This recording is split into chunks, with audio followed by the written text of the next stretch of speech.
আজ রকিব হাসানের তিন গোয়েন্দা গল্পের মতো ভোরেই বেরিয়ে পড়েছি এক রত্নের খোঁজে। পাড়ি দিচ্ছি দূরের পথ। আমরা আজ এমন একজন শিক্ষকের কাছে যাব যে কিনা নরসিংদীর হাজার হাজার শিক্ষার্থীর কাছে এক আস্থার নাম, যার কাছে ম্যাথ বা গণিত মানেই সূত্রের সাথে শত্রুতা না, বরং নিয়মের সাথে বন্ধুত্ব। ভাই ভাই ভাই এই যে টাইম বের কোচিংটা কোন দিকে? আপনি কি বুয়েটের ফাইম্বার কথা বলতেছেন? ম্যাথ হ্যাঁ। কলেজে? হ্যাঁ হ্যাঁ হ্যাঁ হ্যাঁ এই যে ভাই সামনে সরকারি কলেজের অপোজিট পাশেই পড়ে আর ভাই কোচিং দেন। আচ্ছা আচ্ছা ভাই ঠিক আছে ভাই, থ্যাংক ইউ। তাহলে সাইন থিটা সমান কি আসবে? সাইন থিটা সমান আসবে নেগেটিভ। দেন কস থিটা কি আসবে? কস থিটাও নেগেটিভ। কিন্তু টেন থিটা কি আসবে?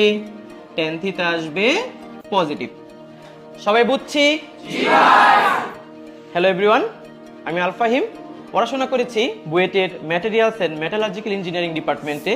And welcome to Narsingdi. Class 8-9 থেকেই ম্যাথ আমার খুব ভালো লাগতো। আমি যখন ম্যাথ করতাম তখন খুব আনন্দ নিয়ে একটা ভালোবাসার জায়গা থেকেই করতাম। কলেজে ওঠার পর ম্যাথের প্রতি ভালোবাসাটা যেন আরও বেড়েই গেল। আমি আমার ম্যাথের সবচেয়ে প্রিয় শিক্ষকদের সবসময় অনুসরণ করতাম, তারা কিভাবে এত সুন্দর করে ম্যাথ পড়ায়। আর তখন থেকেই স্বপ্ন ছিল ম্যাথ নিয়ে কিছু করার। এজন্য বুয়েটে পড়াশোনা করা অবস্থায় নিজের সেই ভালো লাগার জায়গা থেকেই ম্যাথ পড়ানো শুরু করি। ম্যাথকে আমরা প্রায়ই একগাদার নিয়ম এবং সূত্রের মধ্যে আবদ্ধ করে রাখি, তাই না?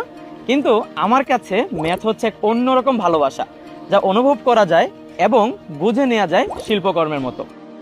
অফলাইন এবং অনলাইন মিলিয়ে এখন পর্যন্ত পড়িয়েছি প্রায় লক্ষাধিক শিক্ষার্থীকে, কিন্তু এখন সময় এসেছে পুরো বাংলাদেশকে পড়ানো। ম্যাথের সৌন্দর্যকে অনুভব করে কিভাবে ম্যাথ শেখা যায় ওইটাই আমি তোমাদের শেখাবো। তাহলে দেখা হচ্ছে